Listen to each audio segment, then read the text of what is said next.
Welcome, beautiful people. It is Tamasha K, your host for Zipmouth Motivation.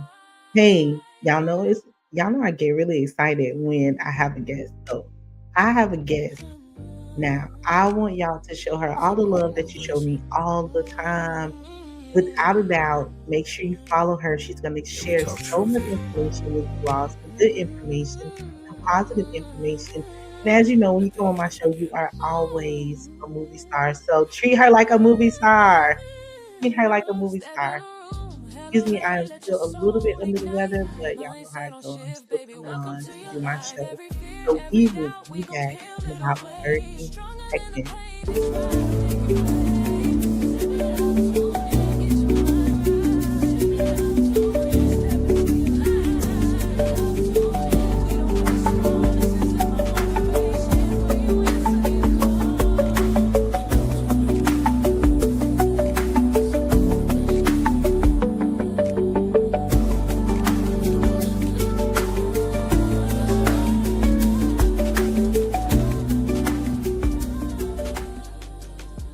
Welcome, Lindsay. How are you doing? I am great, thank you. Thank you so much for having me on your show. Yes, ma'am. I appreciate you for coming on the show. How's the weather where you are? It's cold and icy and it's winter. Oh, I don't know. With Florida, we never get these kind of winters, but it is winter here too. Usually it's sunny in the wintertime, but it is so cold all day. And I'm just like, I'm over it at this point. Like, when does the sun come back full time without the cold? Without the cold. So I thank you for coming on the show. And I just want to say, like, I read your story, and it is, like I said, it is beautiful. It is like, I feel like you triumphed, like you overcame, you became, you did everything like in a lifespan. I think that's beautiful. So I'm excited to have you on the show. I'm excited for you to let the audience get to know you. Could you tell us first, like, for the people who are just meeting you, who is Lindsay beyond the resume? I'm a mom. And I don't know if that's like a very like mom thing to say, but right? But that at my core, like the thing I think about most during the day is my daughter. So a mom first and foremost, and then a caregiver. I Mm, taking care of people sort of just feels right to me and feels like something that is giving back. I love that. I love that. What first pulled you into caregiving work? So, what first got me into caregiving was actually I had a best friend. She passed away when we were seniors in high school, and she had cystic fibrosis. And she would come over, and I would do the patting on her back when she would do sleepovers. Right. And the the taking care of her and being there for her was really special for me. A lot Gotcha. of kids made fun of her because of the cough and all of those kind of things that go around with it. And I knew that that meant something to me. And then when I was a teenager, my mom was diagnosed with MS. Wow. And yeah, and she needed a shot. And I became her nurse because my dad was terrified of needles and no one could figure it out. And so I, at 15 years old, started giving my mom her shot. Wow. And I Okay, was like, I'm your and dad. so, 'Cause I'm yeah. terrified of needles, but yep.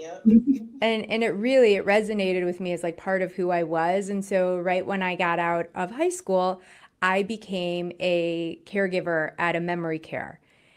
Mm, And I really felt like this was somewhere that people didn't overlooked the beauty of what you could provide and what could happen if you open your mind to these experiences and bettering somebody's life.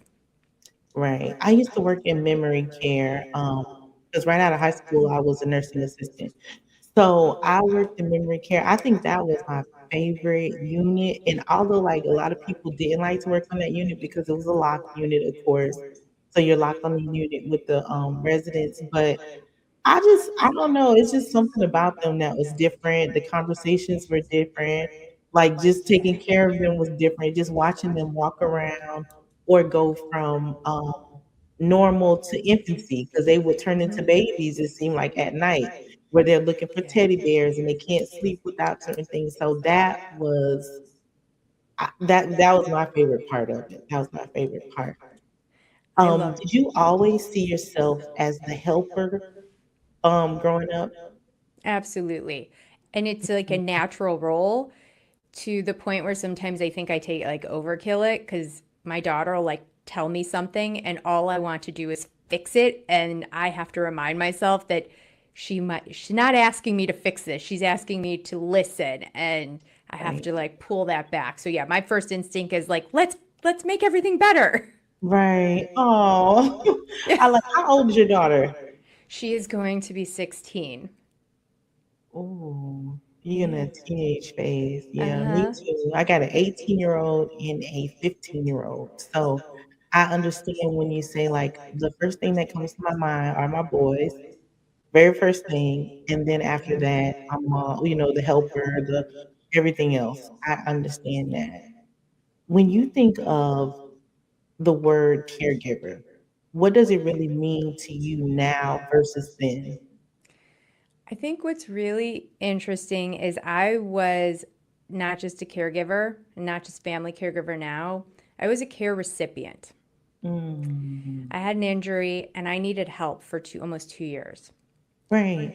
And that actually completely changed my perspective of caregiving and what it meant to give care and receive care. It was a Mm, completely different perspective that I think most people, especially like younger people, don't have. Not it was definitely a terrible time in my life. I don't want to get that, but it was a gift. In the end, I learned so much. And caregiving, when it's outside of a professional stance, when it's with your family, I think we need to take it and look at it more as a partnership with mm. your family member. You are we've turned it into a really negative, terrible connotation of all the way around. And I think if we can start to reframe it as we are partners in helping somebody sustain their life and to provide a quality life, I think there'll be a new perspective of what that looks like with both the care recipient and the caregiver. I like that. I like that more of a partnership. And I think that you are so right when you say that, because if you look at it more of a partnership, like we're supporting each other, because even though you might be the paid professional there, I still need the family. Like I still need that support from the family. I absolutely love that. And I love that you said that. Um, so you started your nursing journey in healthcare spaces, or really you started your nursing journey with mom at Yeah. 15 years old. Um, what did you learn about yourself during this time? So I think at the age I was, I took a little too much upon myself. Like Mm, I find myself very much even today. My parents are older and now I am their caregiver, right? I do help them right. with a lot. But I learned that I have a tendency to overstep. How about that? I, I got and I had to learn to pull back, but I learned that caring is loving in some ways, but mhm, also when you are not capable, when you don't have that in you, it doesn't mean you don't love somebody. Was another thing I really learned. Is my absolutely. Yeah, my dad's inability to give a shot to my mom had nothing to do with how much he loved her. Right. So, yeah. And I think that I think it's good you said that too, because I think that sometimes family members, they feel guilty when they can't be the caregiver and they have to bring someone into the home. I Mhm. worked for this company, Harmony Care, for a long time. And so I think the hardest thing, because I advocated for the patient, I think the hardest thing was telling the families, like, listen, you have to allow someone to come in and do this because this is something that, someone trained needs to do. And they would feel so bad, like, no, I think I can do it. I want to try to do it. Okay, you try. But then it was hard for them to always come back and say, hey, I need help. I can't do this. This is not my thing. And then allowing someone to come in the home was hard too. So I understand that. I get what you're saying there. Realizing nursing wasn't for you because of blood, for your dad, blood and needles, that didn't make him love your mom any less. But how hard was it for you to admit, like, okay, that doesn't mean he doesn't love her, and that doesn't mean that I love her more. How hard was you for you to see it as like, okay, dad is just scared of needles?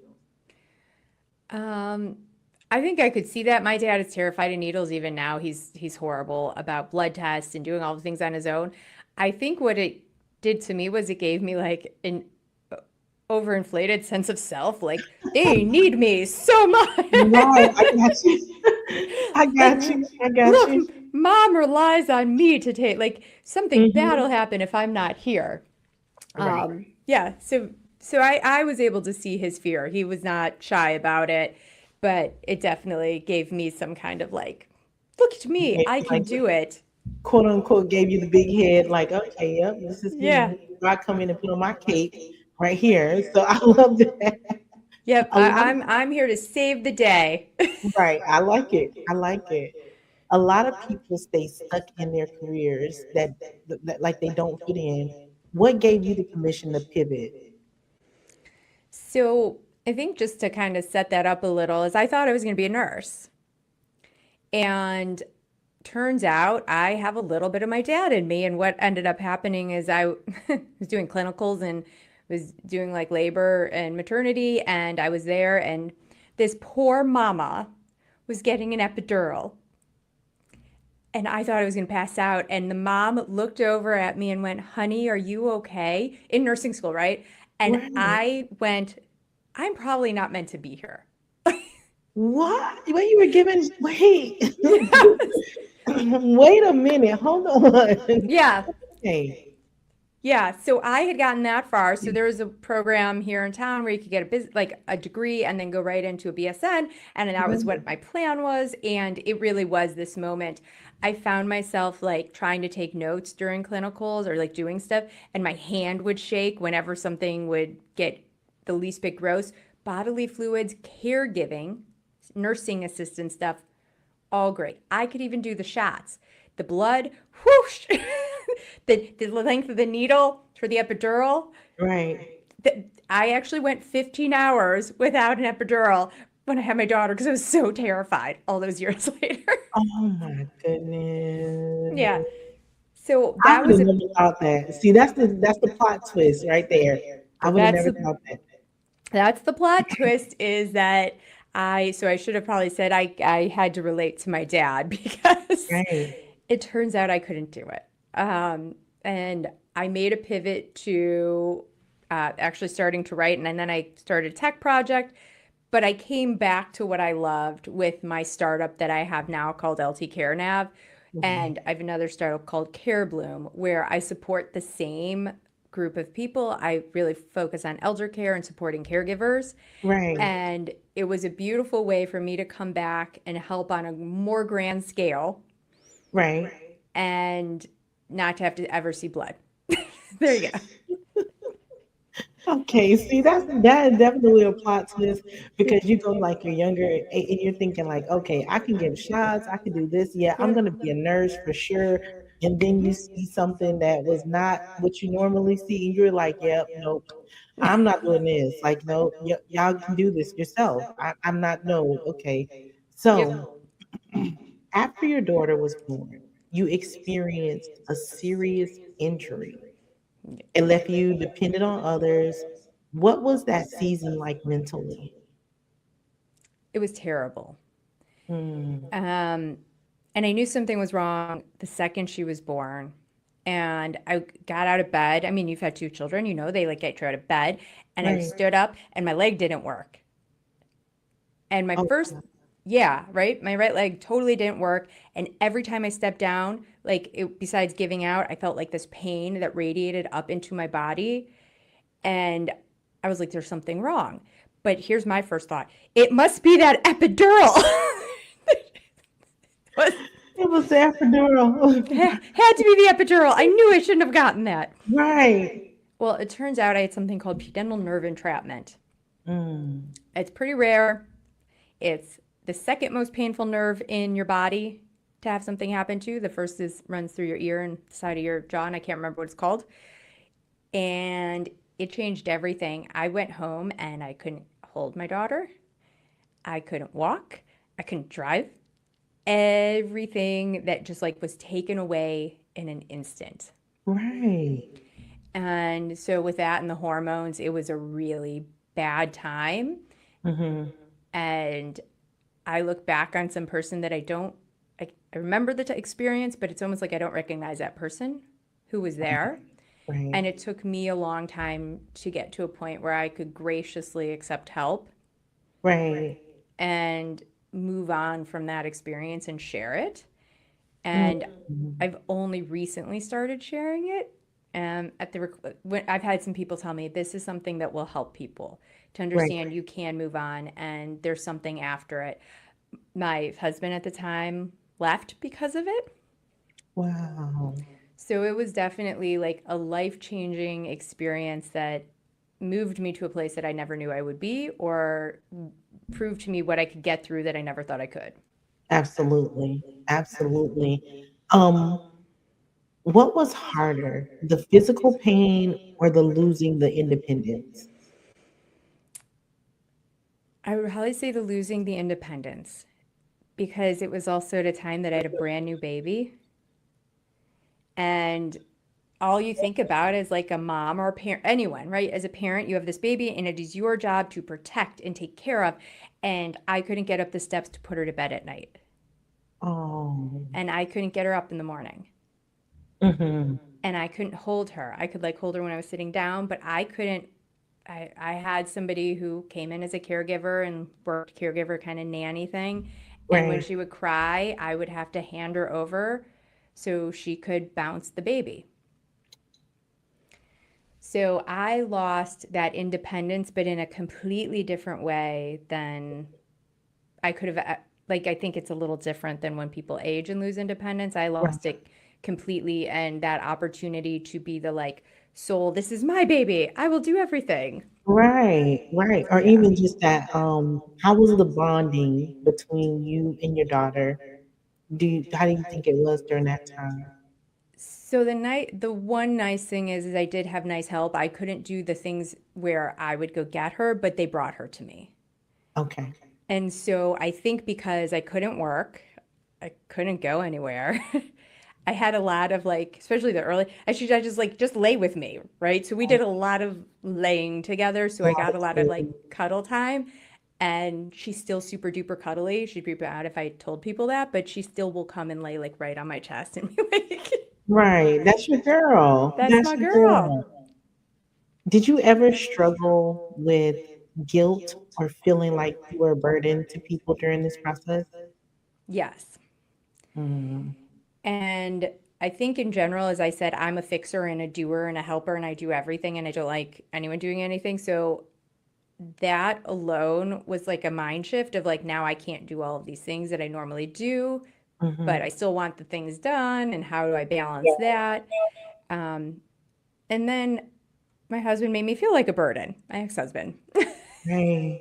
Right. And so but like my parents at the time, because it was so many years ago and my dad was really able to help.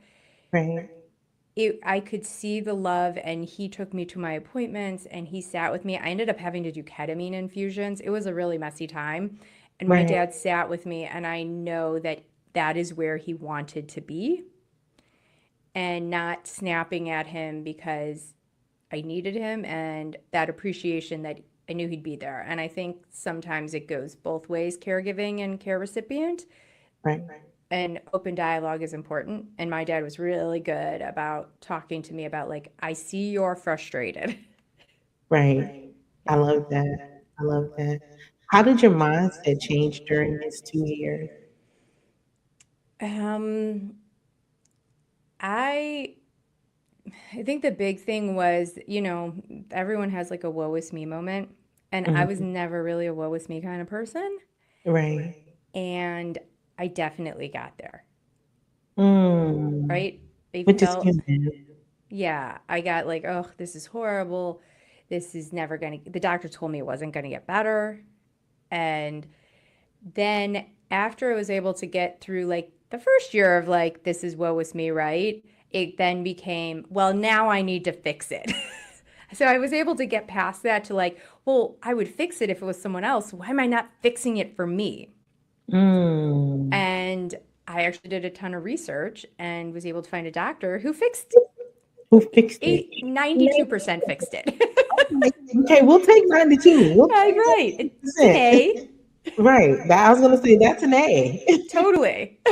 That is okay. So someone did support you in getting this fixed, right? Yes. Did you have the feeling like I wish I would have met him sooner, or did you feel like, well, you know what, I went through the process? I think I had to get there because the doctor who fixed me did not actually do the procedure that ended up working. He did a procedure for premature ejaculation. and, and I read this study, right? I know you weren't expecting Right. that one. Not at And all. and I read a study, and I was just reading every study about anything with pudendal nerves. And this Right. study came up with this doctor who was using cryoablation to soften the nerve, the pudendal nerve, for premature ejaculation, like decrease Mm-mm. sensitivity because you can't actually deaden that nerve or you'll like go to the bathroom. They have no control. Right. So I called him because he was at University Hospital in Cleveland at the time, and I called him and I said, I read your study, and I went to see him, and I went with the study and my notes, and I was like, I think you could do this on me. And he thought I was the most insane person he ever met in his entire life. Right. But he learned to love you. Yeah, he looked at me, he was like, you do, did you read it? Like, really read it? I'm like, yes. And my theory is this will work because Right. it could break a pain cycle. It could allow the muscles release. I gave him the whole thing. And he was like, I don't know. Like, crazy lady. And my pitch was, I was sitting on a donut at the time. My dad had driven me, and I was like, listen, buddy, you're not going to make me worse. Guarantee it. Nothing's Right. getting worse. This is already bad. I need to go to another level. So whether it's another level of bad, I need to go to a different level Yeah. than this one. Yeah. I Let's got just you. let's just change it up a little bit. And he Right. did the procedure and it worked. I don't know if I was more surprised it worked or if he was. And I remember a few days after the procedure, I carried my donut in a purse. I had a big purse and I put it in a purse so I could sit on my purse and it looked really weird. But I remember I went with the nanny and we met some friends and I sat down on the bench and she looked at me, she went, "You're sitting down." And I went, "Oh my gosh, I'm sitting." Yes, I love it. I know. I remember the exact park bench and I was like, "Whoa, this is amazing." And I called him and he's had great success fixing a lot of people with this problem now, which is amazing. That's beautiful. That Yeah. is beautiful. So, okay, later on in life, right, you became your grandmother's primary caregiver. Yes. How did that experience reshape you? Um, I loved my grandma so, so much. She still visits me in my dreams sometimes, which I look forward to. But my grandma was a Holocaust survivor. Oh, wow. Yeah, she was in Auschwitz Okay. and she lost almost her entire family in front of Mhm. her. And she came out of that with the ability to laugh and love and appreciate every single minute she had. Right. And so to be able to give back to her and to be part of her journey, watching her at the end for somebody who taught me so much Right. was such a gift. And I'm so glad that I got that time with her and that I got to learn from her and got to be there when she passed and all of those things because she was an amazing human and to be able to experience that part of life, it's a big part of life, right? Like Right. dying is, if you can make it more beautiful and like like the and profound and appreciate the moment. And I got that with her. That's beautiful. That's beautiful. So that was something like you were proud. It seems like you're proud of every moment of you caregiving, but that was like an honor for you to Yes. be able to care for grandma. That's Yes. beautiful. What do most people misunderstand about caregiving for aging family members? I think it goes back to they don't want you to be doing this either. And the pushback you might be experiencing or the stubbornness is because remember, up until that day you stepped in, they didn't have you doing that. Absolutely. And just appreciating that and to remember, I see this term parenting my parents a lot. And I think that kind of demeans the situation.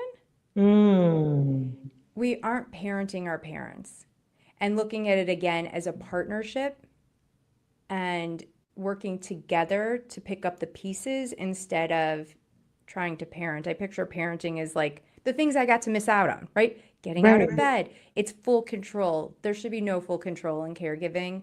There should be some sort of autonomy as long as that can be there. right. And I think that's what most people miss. I think that they miss that too because they don't understand. Like even you take it like first say you had a caregiver, be a caregiver for your dad, and you have to wash your dad up mentally. Your dad is not happy about you having to, just being honest, like clean his butt and his genital areas and things like that. Although, like it's like, oh, dad, come on, I can do this for you. But it's like, wait a minute, this is my child, and I never let her see me like this before. But now I have to lower myself in order to do this. So it has to be a partnership so that, okay, dad, I'm going to help you do this because I know this is something that you don't want me to do. Are you okay with me guiding your hand Mm-hmm. just so you get, and if you don't get everything, then I will help you get the rest. I think that, like you said, that parenting the parents is like a little bit demeaning because it's not really parenting the parent because they don't need to be parent. They just need that support from you, but they also need for you to understand, like, hey, I'm in a position that I've never been in before just like you are, but I need that understanding as well. Um, how do caregivers protect their own mental health? Taking time. I think I know a lot of, I work with a lot of families and a lot of caregivers, and the big thing is I feel like I can't have time for myself. Mm, And those moments are, you need to take them, even if it's like 20 minutes in a quiet room and meditate, right? I'm not a huge meditator, but I'm going to suggest that for a lot of people, it works. My right. brain starts to run, so my brain takes over when I try to. Yeah, I got you. But when something like that, right? Like Mm, something that brings you a moment of peace, like a reset. If you feel like you're going to snap, or resetting whatever that means to you is going to be critical, and learning to ask for help. mm, Somebody in your life, it may not be your brother and sister, because I know those, that gets a little sticky and there's always one person doing more, or typically, right?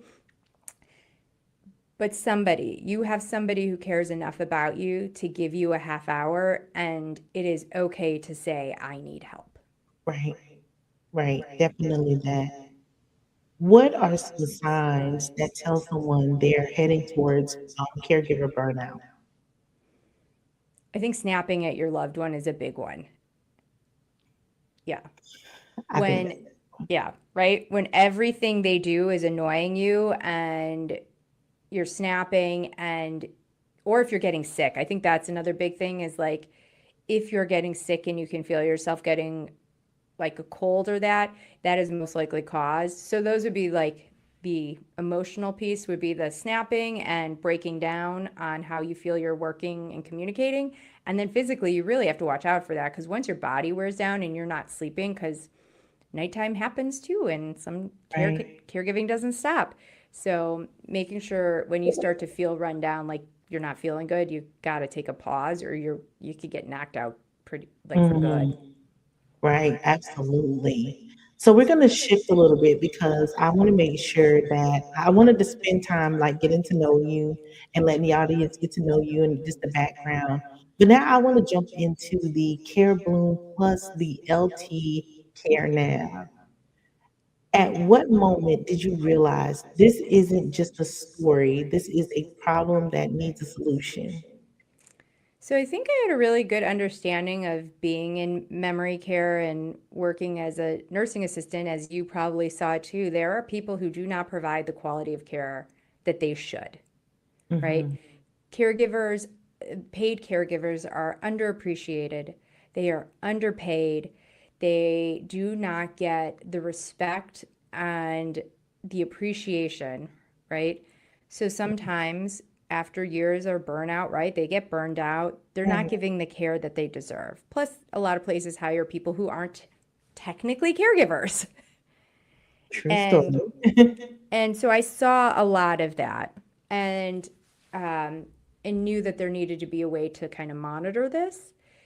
And so when I became a caregiver to my grandma, she had long-term care insurance. And if you are at a place and you can buy that, or you can find a financial tool and it works for you, it worked really well for our family, Hmm. Hmm. because we were able to have people come in and help at night, which was huge because then I could sleep, right? Right. But the issue we ran into was my grandma would say to me, she's actually not in the room at night. And then I'd say to the woman, are you not in the room? And she's like, oh, she's just confused. Excuse me. Well, it turns out she wasn't in the room. My grandma got up one night and fell and broke her femur. Oh no. Yeah. So that actually changed a lot of her trajectory of her well-being, and her life ended shortly after that. Right. But what I learned was that I needed something, one, to support me. And it started off really as a compliance tool. Like, I wish I had something that I would have known where that Right. aid was. And that's really what it started out as. And then I started to transform into, I just wish I knew everything my grandma was doing. So when I went to the store, I knew she wasn't leaving the house. Yeah. Right. My grandma had a tendency to like leave and go for a walk and then tell me she didn't. So earlier before her femur broke. But so Right. I was like, I wish I just had a tool that could be like eyes and ears when I'm not there. Mhm. And having talked to a lot of families, that's really a big thing. And so CareBloom is this beautiful, discreet, non-camera tool. Like there's no camera, so it still respects everyone's privacy, but we can tell you everything your loved one is doing in the home. Have they taken their medicine? Did they get out of bed? Did they go into the basement when they're not supposed to because you're going over later today to do laundry or something? And Right. we give you that peace of mind of knowing what's going on. And are they sitting in the living room, or have they been in the bathroom for 40 minutes? We tell you that information. Mm. Yeah. Okay. And it allows a caregiver to take the time they need away from the home. That's good. That's Mhm. good. Tell us about Care Bloom. What does it actually, well, you told us what it actually does for Mhm. families, but when you come into someone's home and you're telling them, like, this is what Care Bloom does, how receptive are they? So I think there's been a big shift in the past 2 years, right? So I created CareBloom in 2017. So it's what, 9 years ago. Right. People were, you're not monitoring me. I don't want this piece of technology, right? So there's been more of a shift on the care recipients part of the explanation is here. If you wear a CareBloom, you can stay in your home because it'll support your family caregiver, your child. It'll give you more independence. Hmm. And there's been a big shift in the acceptance rate over the past Right. couple of years. But that is really what we explain to the care recipient is this is an opportunity for you to stay in your home years longer than you might have been able to before without us. Absolutely. Absolutely. And LTC Care Now, how does tech and AI help caregivers? So LT CareNav, what we do is we actually help create a long-term care plan for you. We Okay. help you understand when you might need care and for how long. So, and then what it's going to cost, what your options are, And then we really help you come up with a plan of how to pay for it or how to have a really nice soft landing onto Medicaid where you can keep as much of your assets as possible and kind of retain some of that financial independence. And then our next step is we introduce you to the people who can help you on your journey. Gotcha. And so the AI, what we do is the AI does the heavy lifting, the data computing, right? And that's how we create these beautiful plans. And that's Mhm. how we pick who we match you with because we are not massive lead generation. We are not like a place for mom. We Right. are we are one-on-one curated matches that of folks that we have vetted, we have talked Okay. to, and we know who can help you. Okay. Okay. I like that. So this is a complete plan. You do like a care plan, and Hmm. then you match them with exactly like this service will support you for this, service will support you for that. Hmm. That's beautiful. And it's an introduction. It's not lead generation. It is a nice, warm introduction where we would say to Mrs. Smith, here's Jane. This is what Jane does. She can help you with your estate planning. And then it's up to you if you want to have that conversation with Jane or not, or if you want to just keep her in your CareNav portal and revisit when the time is right. But now you don't have to wonder who's going to help you.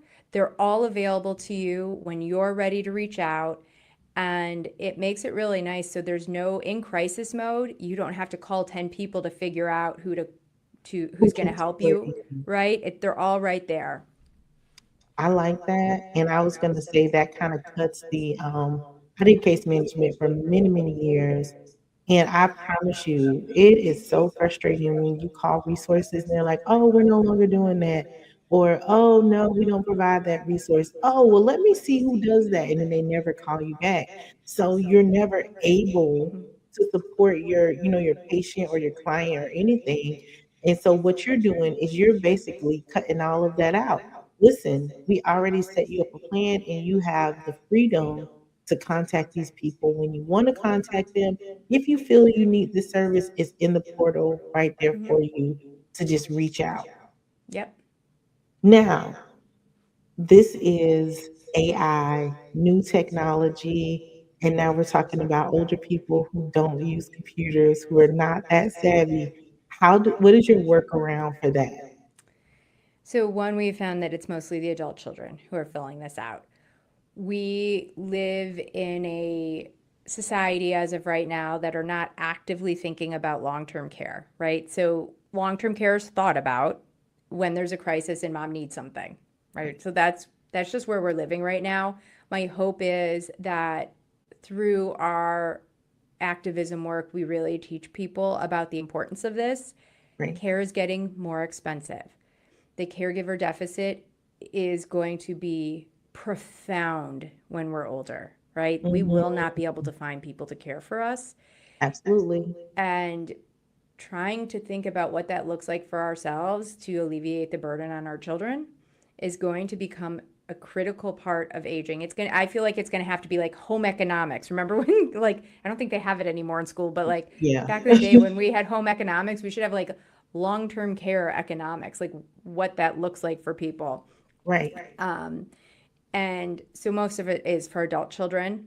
And we did make it really simple. It's literally like to get your actual original profile, all you have to do is like, it's like 6 boxes. So we made it like really easy just to click through, and we made it as simple as you can possibly make anything on the computer. Right, right. So I know this is probably going to be a question. When someone contacts you and they say, "Hey, Mhm. I'm thinking about this service," do you have someone that goes in the home, or is all of this done over the phone, on the computer? All of it's done in a separate space. Everything is done on the computer. We do not have a mobile app. It's a really big, it's a web app, and you do it from your home. If you have questions, we are a tech company that has our phone number. Good. So we understand that this demographic sometimes needs help. And if you're looking at it and you're super confused, our phone number's right there. And so just give us a call and we will help walk people through this. Okay. I love that. And I love that. Why is the caregiver space so underserved? Why do you think this space is so underserved?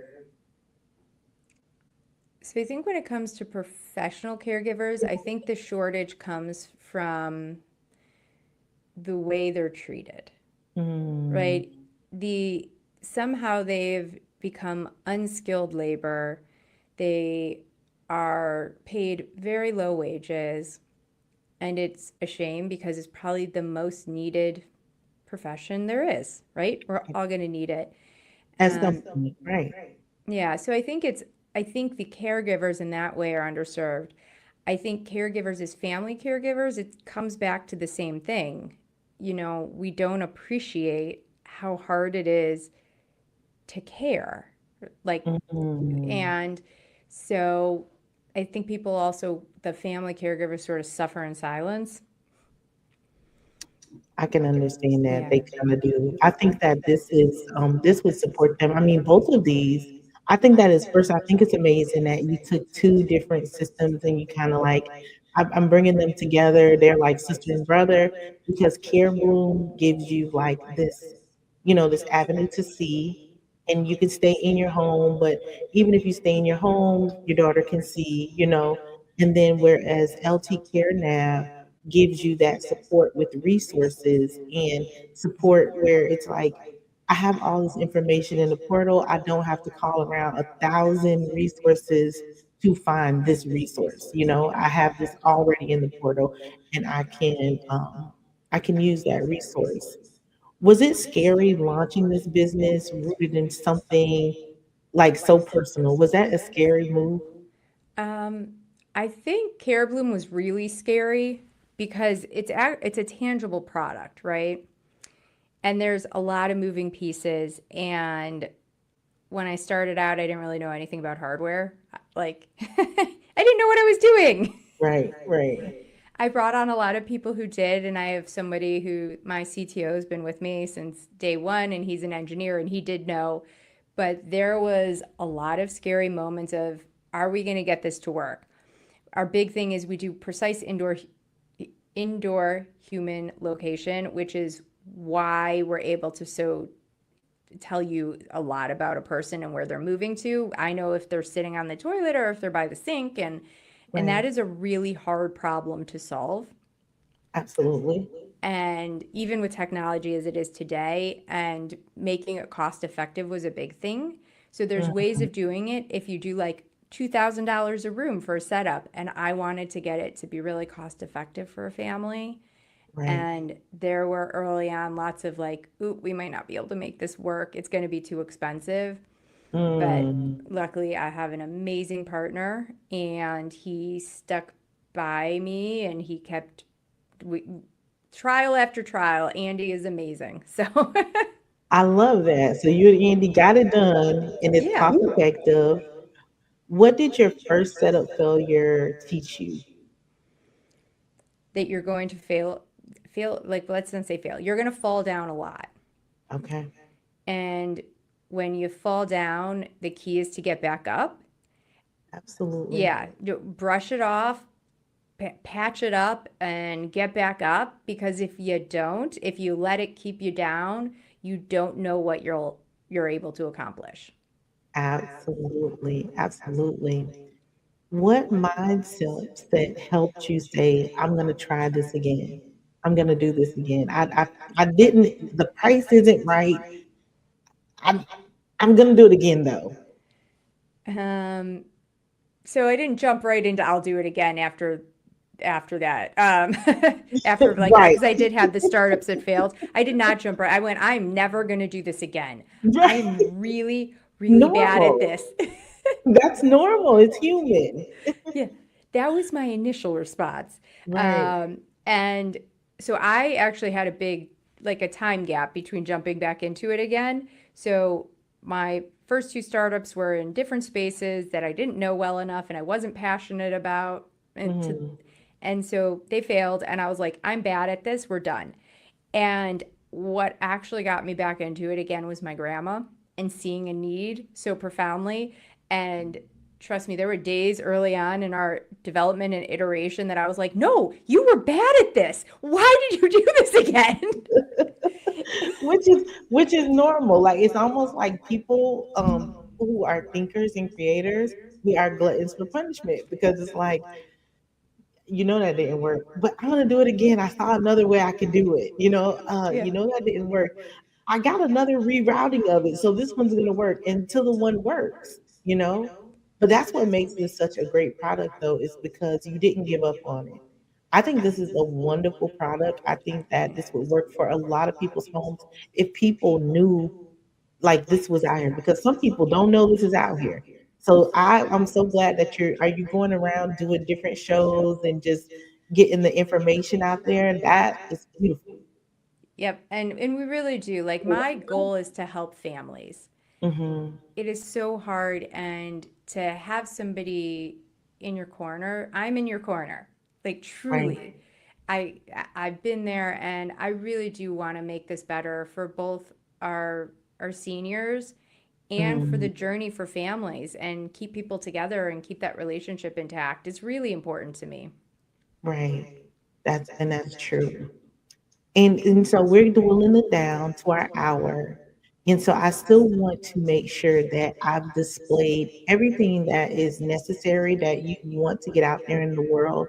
Is there anything that I didn't ask you in that first half that you want to share with the audience? I think you did an amazing job asking questions.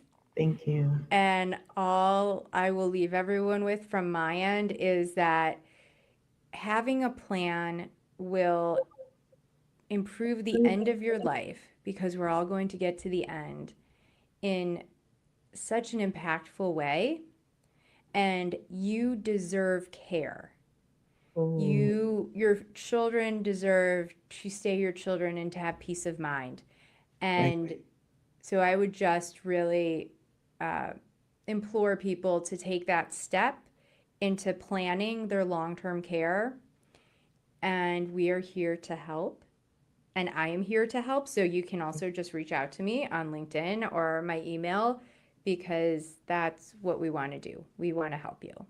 Right. I love that. One word that describes your journey, what would it be? A roller coaster.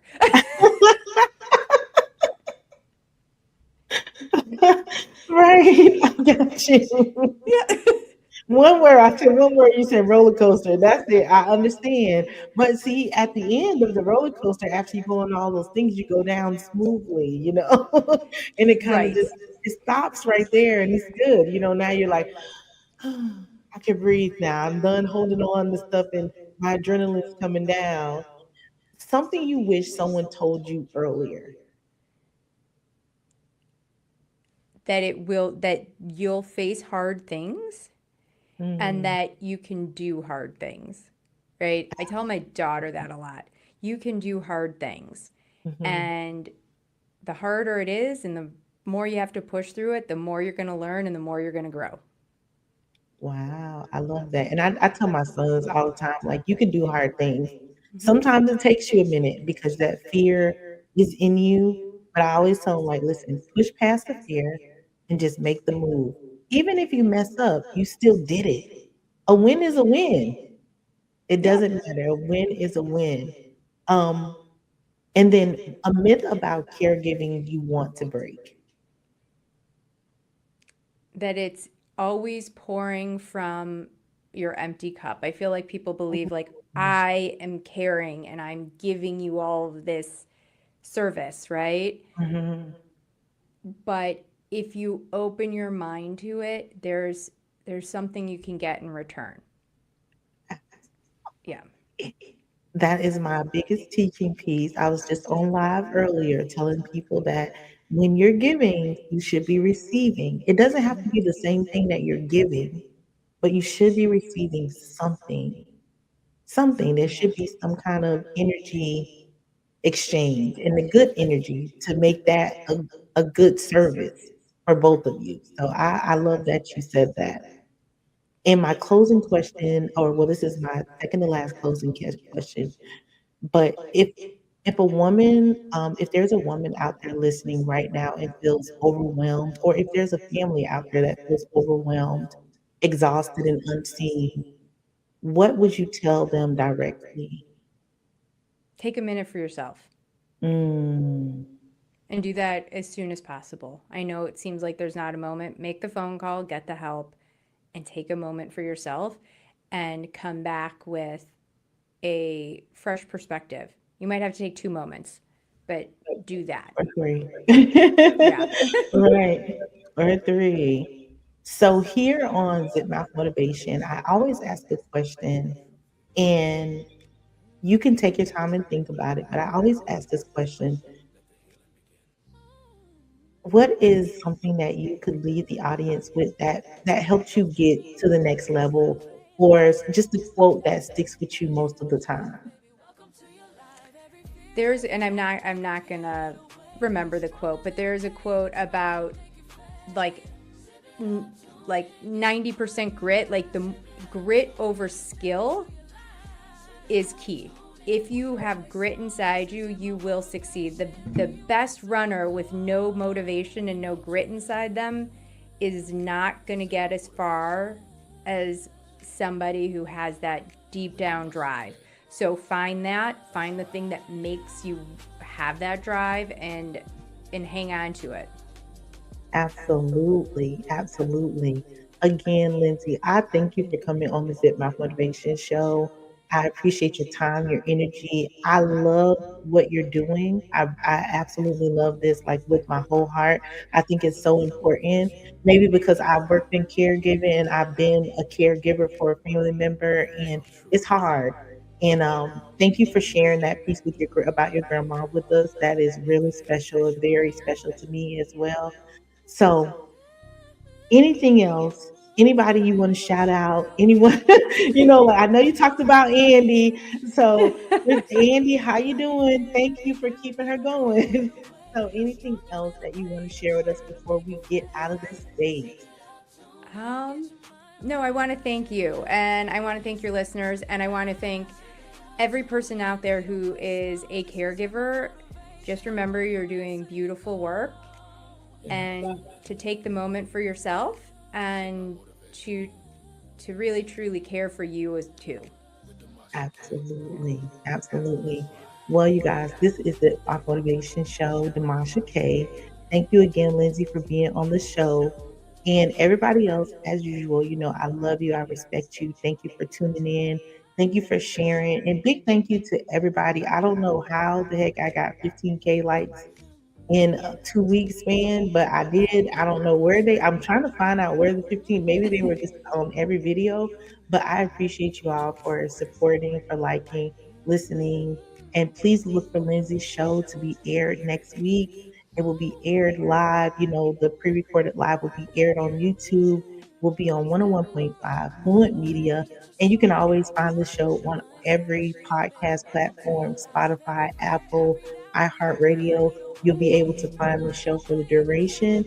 And please, I'll share Lindsay's handles in the comments of each of those so that you can go and click on those handles and you can find her, find this product if this is something that you really want to get into. Or if you feel like, hey, I need to get some information to pass out and to give to other people about this product. Okay. So I love y'all. I respect y'all.